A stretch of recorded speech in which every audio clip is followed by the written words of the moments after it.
Cleaning your hearing aids. The sound outlet of your hearing aid features a very narrow opening that can easily become obstructed by a small amount of earwax. In this video, we will show you how to clean your hearing aids to ensure you continue to hear clearly with your hearing aid.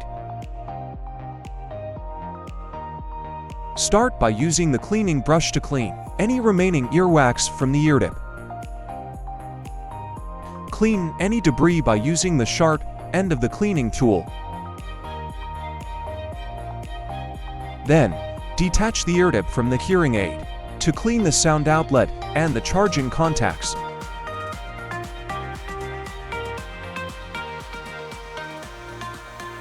Last, clean the sound inlet of the hearing aid to prevent it from clogging.